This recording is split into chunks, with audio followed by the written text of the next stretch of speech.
Could you explain the reason for this demonstration? Yes, we're here in court for the 5th time relating to our actions in November, protesting UBS, the United Bank of Switzerland, and their funding of mountaintop removal coal mining. Mountaintop removal is an extreme extraction process that poisons communities, destroys traditional ways of life, and impacts the entire environment in Appalachia. So, where do they do this? What states? They do it throughout Virginia, West Virginia, Tennessee, and Kentucky. There's mountaintop removal coal mining going on there, and they are one of the biggest funders of some of the biggest coal companies that are active there. Alpha Coal, or Alpha Natural Resources, Arch Coal, James River. So we're here to tell them to stop, that the pressure is going to stay on them to divest from mountaintop removal. Now, what happened last fall? In November, we had an action outside their headquarters at their Thanksgiving Day parade. We had a very visible presence as they tried to sell themselves to the city of Stamford. And then the day after, we actually had some folks who came to lock down inside the building to personally deliver the message that we will not stand for it as long as they're funding processes that destroy communities.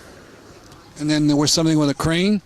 Yeah, some folks did a banner drop from a crane right outside facing the building in order to it got a lot of positive attention. We got on the news and got a lot of people supporting us. And I see people are going to the court.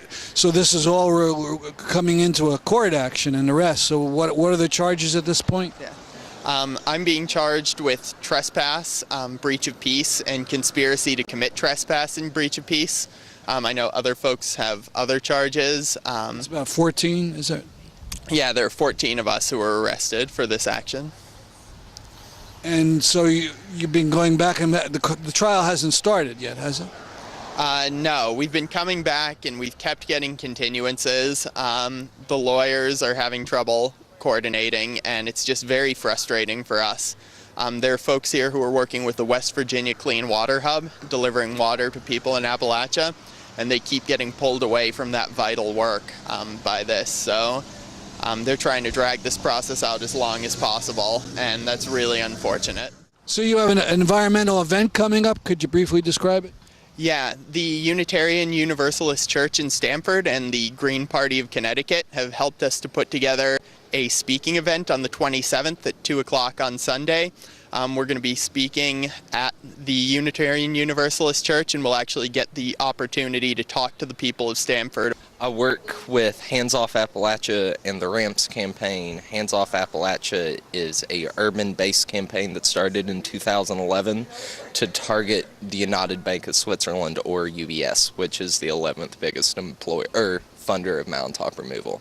And where do you live? I live right now in Wattsville, West Virginia, but I grew up in Mingo County, West Virginia, which is on the southern West Virginia, eastern Kentucky border. So you can tell us what it looks like in these communities where there's been mountaintop removal. I think as with everything else, it's pretty nuanced.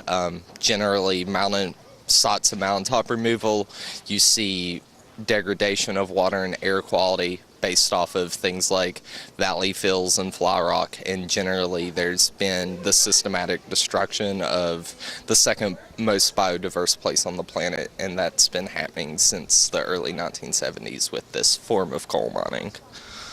You say it's the second most biodiverse. That'd be a big surprise to people, I think, around here. It's true. There's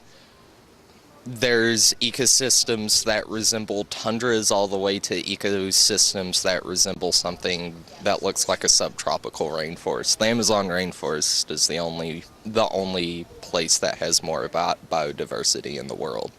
And this mountaintop removal is messing up with this. Yeah, mountaintop removal is destroying these hardwoods, as well as, equally important, is destroying the ability for people in Appalachia to live a healthy and sustainable existence. What do people in West Virginia think of your activities?